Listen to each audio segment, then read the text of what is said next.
All right, welcome to another episode of GovCon Intelligence. And I have a special guest today. It's our first guest on the program. So welcome Matt Schoonover.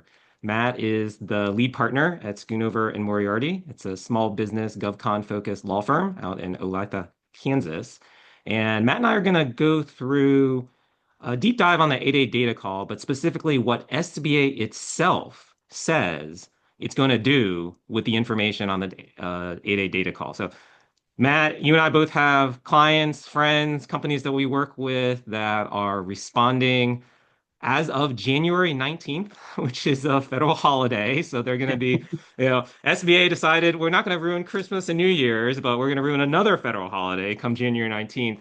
But while they're putting that together, we thought it might be useful to see what SBA has already put out there as to what it plans to do with this information. So the first question is, I know, Matt, I'm having you on the program because you were the person who came up with this information. How did you find this?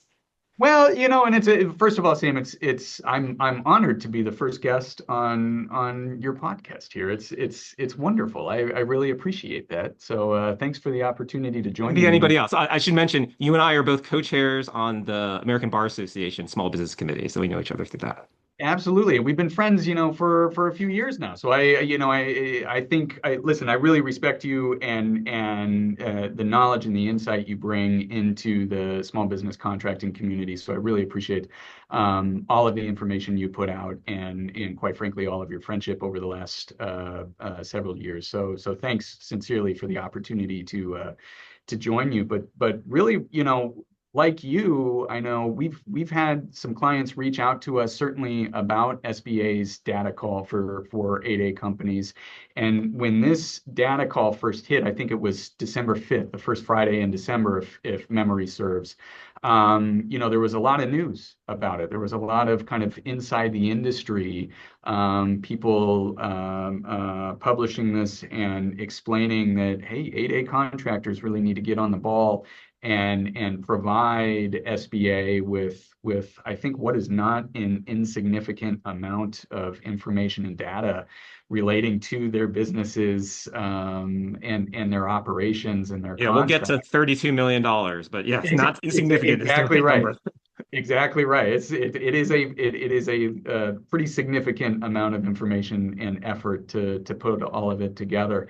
But as part of this, we've been digging into it and trying to better understand why SBA is requesting this information and what it plans to do with this information. 8A participants already provide the agency with a truckload of documents, not only as they are applying for admission to the program, but certainly throughout their participation in the program.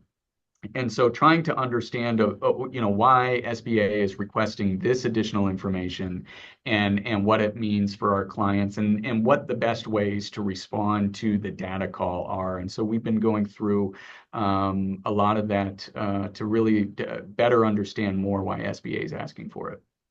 Yeah, so what did you find?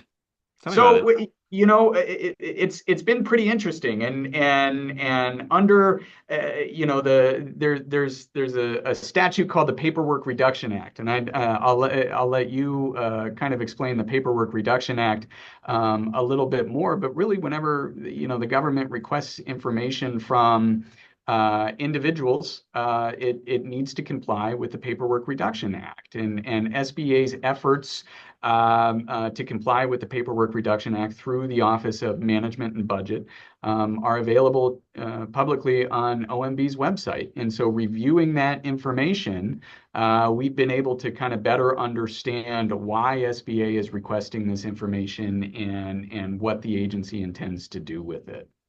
Yeah, the quick summary of the Paperwork Reduction Act is it's a law that is intended to reduce the regulatory burden on small businesses and small entities. And it requires that when an agency asks persons, including companies, about information collection, they call it. If there are 10 or more persons that are asked to provide information, the agency has to get approval from the Office of Management and Budget under the Paperwork Reduction Act. So SBA went through that approval process. There's actually a memo from the SBA Office of General Counsel to Russ Voigt, the director of OMB, seeking approval for this data call. And with that submission package to OMB, SBA has to explain what's it going to do with the information? Is it confidential? How much is it going to cost companies to submit the information? And what SBA is planning to do during the processing? Are they going to hire contractors to process it? Are they going to use it just with government employees? So Matt and I have been digging through all of that. There's a few documents in the whole package. There's an estimate of the cost for small businesses or supporting statement. There's a justification to Director Voigt as to why this should move quickly. It's an emergency package. There's a draft of the original data call, which is really interesting because the original one was not the one that came out. So there's little differences between the draft and the final one. What do you think? Where would you like to start? What was the biggest aha moment coming out of the data call documents for you? Well, to me, I think when I first went into this, the data call originally, or excuse me, the documents kind of, Right.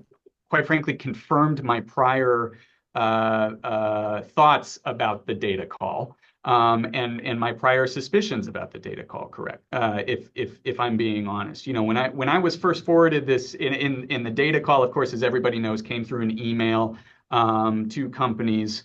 And the very first portion of that email, explaining why SBA is requesting the information, talks about how the SBA believes that the program is essentially riddled with waste, fraud, and abuse, and cites recent investigations into the program. And I know, Sam, you've done a great job on GovCon Intelligence talking about some of those investigations and what they have found, or purported to find, I should say.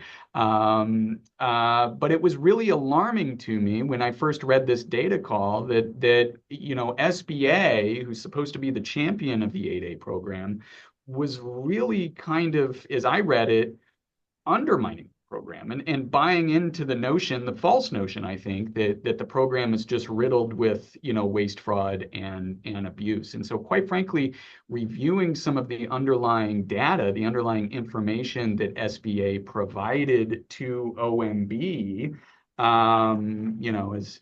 as we've kind of been able to discern, really kind of starts from that premise. And it starts with the idea that the agency believes that the 8A program is full of waste, fraud, and abuse. And I think that, at least for me, when I saw that, SBA, the 8A program has been a wonderful program for many companies since it was formed, however many decades ago. It's what, 60 years old now, almost. Is that Like right? the 60s, Yeah. 1960s. Yeah. So, it has been a tremendous program that has helped individuals and companies essentially, turn around and really develop their economic prospects. And the idea that it's kind of undergirded, so to speak, through fraudulent means or by companies that are ineligible to perform and all of this type of stuff, I just viewed, initially as rubbing me the wrong way. And I was disappointed to see, quite frankly, that the basis for the data call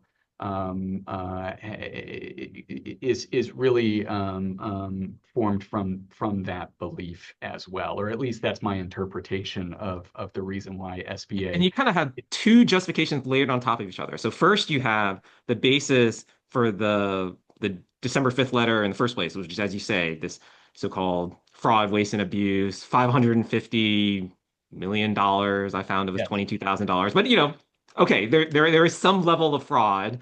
It Yeah. might barely be enough to buy a Corolla, as I said on GovCon Intelligence, or it might be $550 million, depending on how you're looking at it. It's not $550 million, by the way. Right. Um, but on top of that, there's a justification in this memo to Director Voigt about why this has to go out now.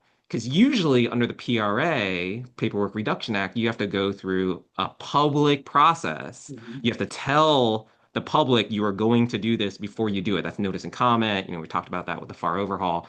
SBA did not do the public process this time. And they say that the reason for avoiding normal clearance procedures is that it would having that normal clearance would result in information being altered, destroyed, or otherwise concealed by those seeking to evade enforcement. And therefore, the information must be collected prior to the ordinary time periods for notice and comment. So SBA is not just worried about the fraud, waste, and abuse, but they're also worried about people who might be engaging in the fraud, waste, and abuse, going and flushing documents down the toilet or shredding documents. So they fast track this, and that's how they're able to get it out in December and without the notice and comment process. And I think, in fairness, listen, we're all attorneys. We understand the risks of folks spoliating evidence, so to speak. And I think they use that term, Yeah, spoliating evidence. spoliation is in Yeah. the statement. As you mentioned, for any layperson that may be watching this, that's essentially, as Sam mentioned, the destruction or the deletion of evidence. And and I think it may be fair to have that concern kind of broadly, but one of the things that I've struggled with is none of this information that SBA wants to collect as part of the data call is collected in a vacuum. That is, SBA already has access to a lot of information that companies have provided to it over the course of their participation in the 8A program. I mean, of course, if anybody's ever applied for the 8A program, they know that you are required to provide SBA with quite a few documents Mhm. in order to get into the program. And once you're in the program as well, to maintain your eligibility as part of your annual reviews, you're required to submit additional documents as well. And then there's even a separate requirement for audited financial statements of companies in the 8A program in some cases. And so, I understand the reason why personally SBA may be saying, hey, if there is a company that they are engaged in fraud, going through this process may prevent us from getting information. The problem in my mind is that, first of all, they probably already have access to some of that information at some point, or at least information to demonstrate that the correct information has been deleted. And then two, it's a very broad approach that the agency has taken to essentially to undercut that fear. They've asked Yeah, 4,500 respondents broad. So in let's their talk own. about that. Yeah, You want to do it or you want me to do it? What's the go number go. that SBA said? All right. Yeah. So the number that SBA estimated that this would cost 8A companies is $32 million.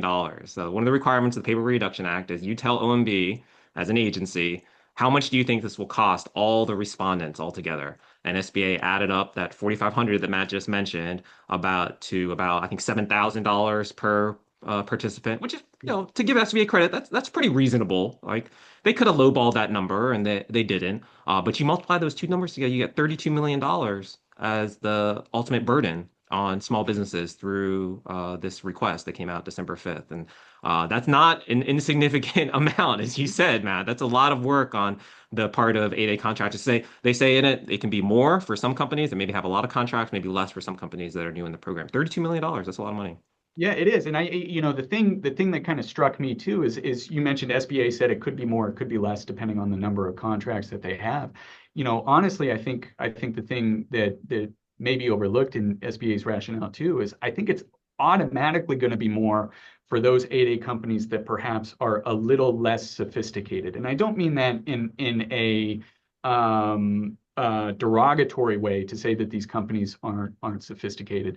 But there are just some levels of internal accounting that one company may adopt, and it may be more stringent or more complex than another company, depending on how that company performs its business and the contracts that it operates under and that type of stuff. And I think for those companies that have less sophisticated accounting systems, or less access to outside accounting support, as the case may be, it's going to be harder for them to respond to this data call, and it's, I think, automatically going to require them, even more money to respond. It's going to take more time away from what they're already doing, and unfortunately, in some cases, that may be companies that are least able to afford it, or least able to take time away from devoting the work to their contracts that they're doing already to respond We're to. recording this the day after the chief of SBA advocacy testified on the Hill about what SBA was doing to reduce regulatory burdens on small businesses. There's a Dump Red Tape Act going through both houses of Congress, and there's a red tape hotline at SBA. And here you have SBA, and to their credit, they're transparent about it. But here you have SBA saying it's going to cost $32 million to respond to this request. Just on the $32 million, one last thing before I get to what some of the other documents say. There is a list of all sort of SBA information collection requests, and this ranks second on the list. The very first one, with I think $36 million in burden, is the Paycheck Protection Program application. But that was 1.3 million borrowers. That's a lot. That's a much larger group. So when you multiply it by, I don't know, $30 a borrower or something, you get a much larger number than what you have for the 8A call, and it's only 4,500 companies that are responding to Yeah. this one.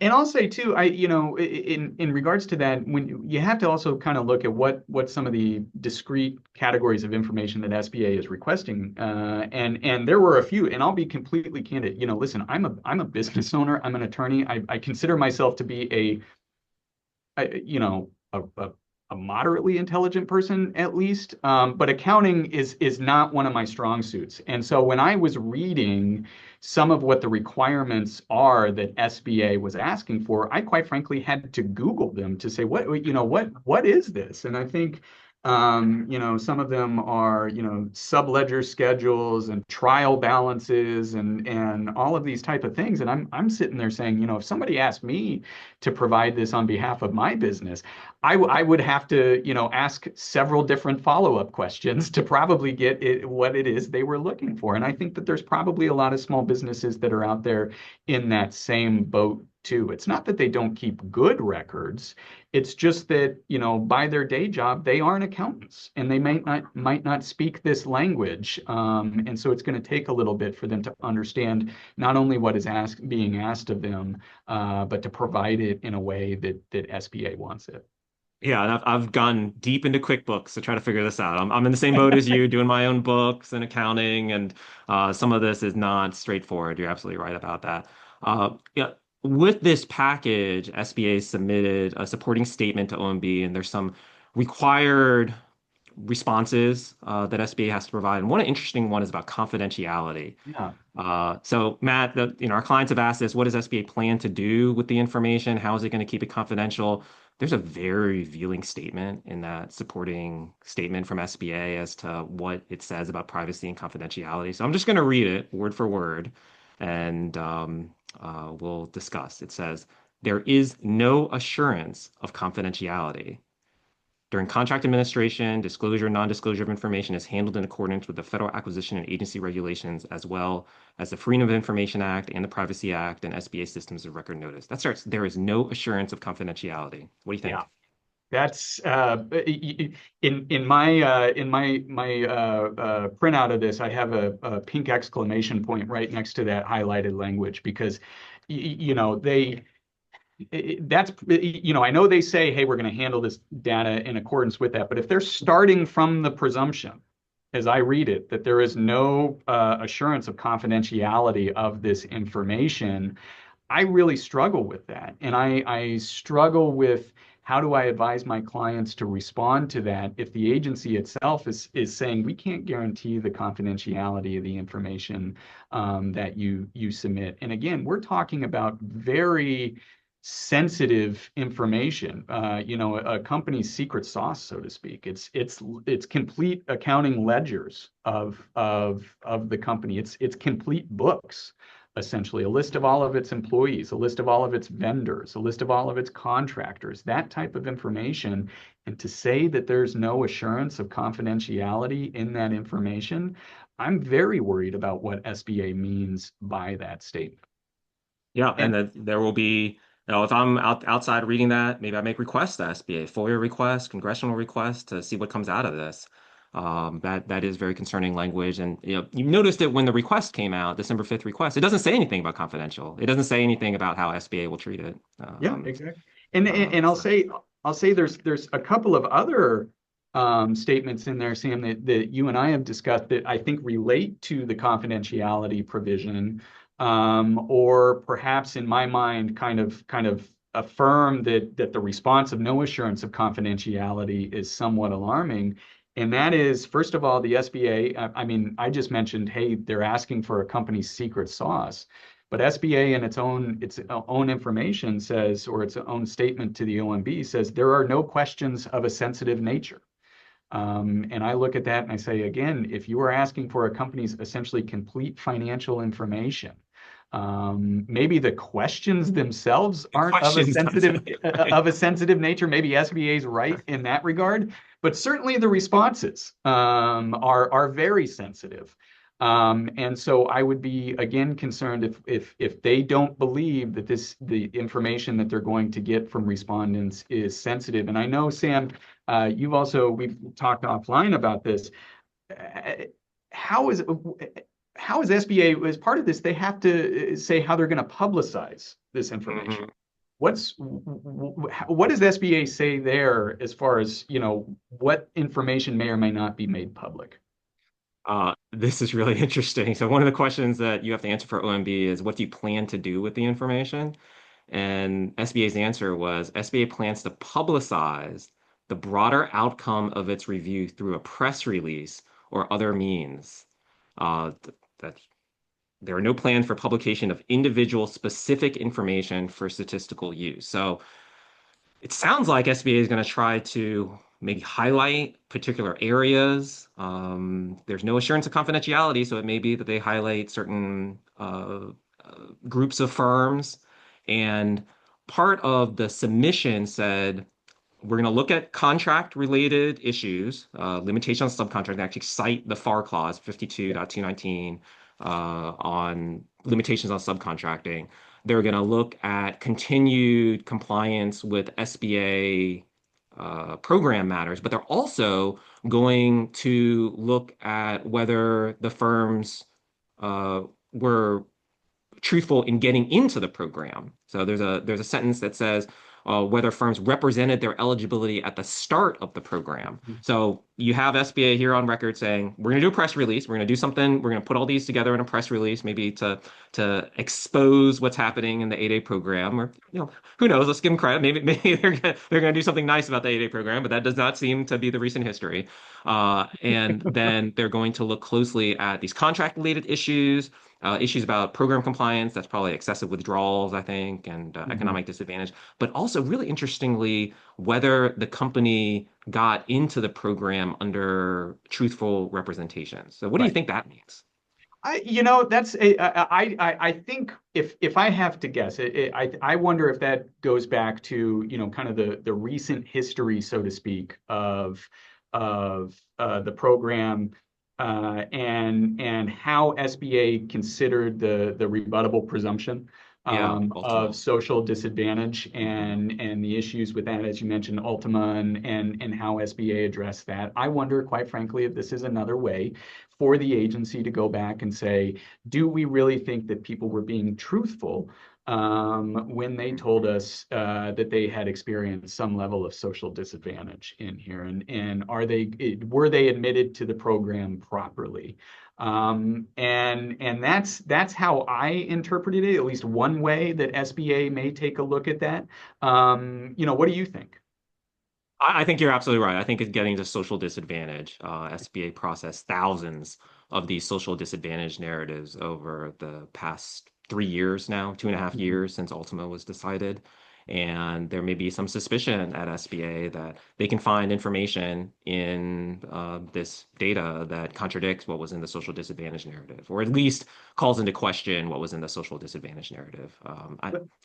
Frankly, I don't really see where that's going to come in because I mean, you've looked at these narratives; they don't really get into like my general ledger says this. Right. It's going to be I was discriminated against at X high school or college or in Mhm. my first job, and you're not going to be able to get that from this financial information. But the fact that SBA is already saying that they're going to go back to when the firm got into the program indicates that that's probably what they're looking at. Yeah, yeah, and I think that that fits into, as we've seen the Trump 2.0 administration, and this isn't designed to be political, but certainly, the initial kind of pushback against what they've called DEI and the issues to, as they say, restore merit to federal contracting. I think we probably have to look at all of this as part and parcel of each other. And to the extent that they believe, or that some in the administration believes that the 8A program is, a DEI related program, I quite frankly wouldn't be surprised if, as we've discussed, this is a way to kind of go back and make sure that hasn't been used or abused in admissions to the program. Yeah. Yeah. Yeah, Interesting to see what comes out of that. There's exactly. another area in the statement about the purpose of this investigation, and it says that the requested information will allow SBA to gather baseline data and Yeah. support interagency coordination to inform a permanent government-wide solution. First of all, I'm not sure what the problem is for the solution. I guess it's they're talking about the fraud, waste, and abuse. But what do you think that permanent government-wide solution looks like? What is the permanent solution to whatever problem it is that SBA is trying to address? Well, and that's a very good question, and I have a unfortunately cynical response to that. But first, if I may, I want to take a look at this baseline information statement that they make, or this baseline data statement that they make. As I look at it as an attorney who has helped dozens of companies get into the 8A program and maintain their 8A status. I think SBA already asks for a pretty good baseline amount of information, both in terms of quantity and quality of that data. And the thing I consider is if SBA is now coming back and saying, well, the information we ask for from people in applying to the program and maintaining eligibility in the program isn't good enough. What I wonder is, are we going to get modifications to the regulations when it comes to applying to the program or maintaining or continuing eligibility, that they're now going to be asking for more information or information of a different character that hasn't been asked for? Because there's part of me that says, well, if SBA has been asking for this information to establish eligibility, to establish ongoing eligibility, and to maintain compliance with the regulations, and they're now saying this isn't good enough, what the heck have we been asking for that information for all of this time? And so I wonder, if there's going to be additional changes to the regulations going beyond there. That's As really far as the permanent solution goes, quite frankly, again, and I go back to kind of the overall atmosphere that we're in under the new administration, is to say, is there going to be a push to make some type of wholesale change or, quite frankly, elimination to the 8A program? Are they going to use this information to fix an error that they believe exists under the federal contracting regulations? And we've seen it kind of continuing on. There's been attacks against the 8A program. And Sam, I know you've done a great job of publicizing some of the more recent issues as well that we're seeing, quite frankly, out of the Senate too, and some of the concerns that they've raised. so I think permanent solution includes regulatory changes, as you said, and we'll see whether Yeah. they actually do notice and comment for those. They didn't for this, even though they were required to, but they said there was an emergency. I think another permanent solution is just ask companies whether they're complying with 52219-14. There's a limitation on subcontracting. There's a clause. There's a statute in 15 USC 645 that tells SBA not just it should, but it must create a system for companies to report their compliance with limitations on subcontracting. So SBA has never done that. That seemed like that would be a possibility for a permanent solution as well. I'm not sure that SBA has the $32 million to do that, but you could definitely build a system with $32 Well, million to collect that sort of information. and as most One contractors know, when it comes to complying with the limitation on subcontracting, to the extent attesting to your compliance is required under your contract, the vast majority of times it's just that. It's an attestation that you are complying with the limitation on subcontracting.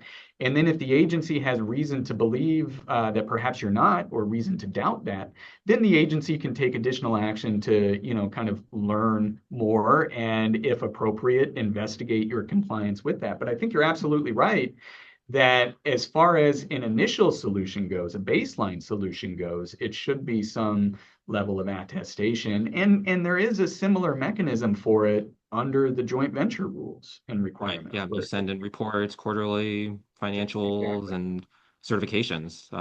Why not have that here? And SBA, as I said, SBA is required to do it. SBA submitted a draft to OIRA, and the draft is not what came out. Uh, the actual OMB approval says it was approved with changes, so there were some changes that were made during the process. What really jumped out at you as significant in the differences between what SBA initially submitted and what actually came out from the December 5th letter? Well, and there are kind of several changes between the draft data call that they've released and at least kind of the updated data call as we've seen. One of the most significant that we've seen, and I think that you and I have discussed, is kind of the changing of how the SBA wants to receive the information. That is the format in which they want to receive the information.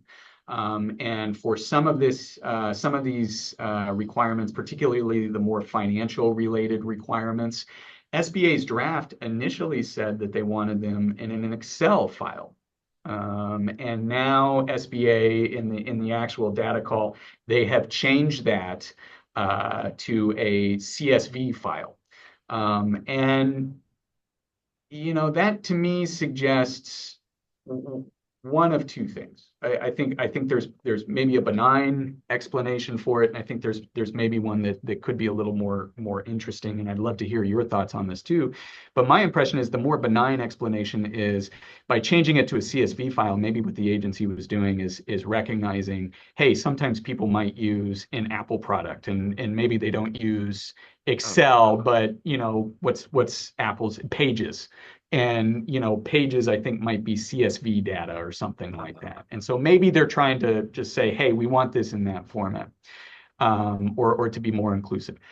I also think, and again, just like I'm not an accountant, I'm not a computer wizard either. But my understanding is, at least with CSV files, those files are a little easier to load into other programs to kind of sort, to track, to analyze that way. And I don't know if you have this concern, Sam, but my thought is with 4,500 respondents to this, if it's particularly of an emergent nature, I wonder if SBA is going to be using any type of AI platform or other type of information to analyze this data. What do you think? well, you might have seen on GovCon Intelligence, I do a lot of data analysis, and so I primarily use CSV files. I almost never use Excel for that. It's just easier to manipulate the data in CSV. So when I first saw this and I saw CSV, I thought, oh, there's some uh, data wizard behind this that's going to process it with AI using Claude Code and all these cool tools. The fact that SBA came initially with Excel indicates to me that maybe they don't have some grand scheme of loading this into like Grok AI and finding connections between the companies. And that makes me feel a little bit better about that. In fact, there's a statement in the supporting statement that says that this is going to be processed with SBA salaried employees. They haven't identified any, say, contractors or systems that they would use to process this information. You may be right. I hadn't thought about that, that they're just trying to get away from Microsoft products. Maybe they want to allow people to use other brands rather than Excel, and CSV is just a generic data format rather than specifying a particular Microsoft product. But there is a statement in there that says the analysis will be performed by salaried SBA staff. There are no additional costs for this analysis besides the ordinary expected cost of SBA employee salaries and benefits. So there's no at least disclosed plan to load it into some special AI system. What And about on the language for the questions? Was there anything that jumped out at yeah, you so with the differences there? there were a couple of issues, and I think one of the first ones that I noticed was on request number 7, the Hmm. list for all employees under the Right. draft. Um, excuse me, that requirement said a list of all employees displaying at a minimum last name, first name, and employee ID number, broken out by contracts those employees are servicing for the last 3 full fiscal years, PDF or Excel files only. Now, as presented, that says list of all employees broken out by contract those employees are servicing for the last 3 full fiscal years, PDF files only. So SBA has first of all changed how they want to receive this information, the format in which they want to receive this information. But second, they are I think less restrictive on the minimum information that they are requiring of offerors to provide, or excuse me, 8A participants, I should say, Hmm. to provide this information. And so I think it leaves it open to a little bit more flexibility for respondents to say, here's, okay, if you want a list of employees, I'm just going to give you, for example, first name, last name, or something along those lines, and of course the contracts that they are servicing. Now, I do have I've always had a little bit of a question about this requirement in general. That is, list of employees or the number, the identification of employees isn't so much an eligibility requirement for the 8A program, certainly like it is the HubZone program. And so whenever I saw this, or when I first saw this, I was kind of scratching my head and say, why would SBA even want employees to begin with? And the only thing I can think of is if it goes towards, like you mentioned earlier, Sam, some type of limitation on subcontracting compliance or anything like that. But can you think of any other alternative? Maybe why they're asking for employees in the 8A context? I When I first saw that, I thought they're looking for government officials that are on payroll to find bribery. That was the scheme that they were that brought down the program in the first place, or put scrutiny on the program. This bribery scheme at USAID, which was not $550 million, but nonetheless has been reported as $550 million. But one of the government officials was on payroll, so they maybe there's a lot of people with common names. I don't know that you're gonna be able to find that through it. The employee ID thing is interesting because I don't know about you, but I don't have employee IDs. Do you have employee IDs for your people? We have 8 people. Right. So So no, I no, yeah, mean, one yeah. through eight, or I think the reason they took that out is because some companies might be using social security numbers So yeah, for the employee ID, so they don't want that out there. And then exactly right. another big difference that people want to pay attention to is number 9, the one with contracts. That language really changed from in the draft was awarded, amended, or extended over the last 3 years, and in the final it came out on it says on which the firm is currently working for the last 3 full fiscal years. So uh, in practice, maybe it doesn't make a difference, but it is a very big language change. Yeah. Well, and I wonder, if in the perhaps not common, or I don't want to say, rare case that maybe a company has received a stop work order under an 8A contract, I would question, do I need to provide that in this case? Because I guess I'm not technically working Sure. under this contract. And so I think there is some, ambiguity in the requests. I think it gives you more ambiguity under the new Yeah. version. Yeah. Yeah. So, well, Matt, I'll get you out of here on this. How do people find you? Well, you can find us schoonoverlawfirm.com. Email address is mschoonover@schoonoverlawfirm.com. You can look at GovCon brief. You can call me, you can text me, you can write me, you can do whatever. But we're available. And Sam, thanks so much for the opportunity to join you today. this is, I think, a great discussion, and it's a good one for, I think, the 8A community as a whole, because, really this underlying data is, as you mentioned at the outset, really does show, I think, a lot as to what SBA is looking for and why they're looking for it. Thanks very much for coming on the program, Matt. It's been a pleasure. This has been a really interesting conversation. Everybody, please reach out to Matt if you have any questions or come to me here at GovCon Intelligence. See you next time. Thanks all.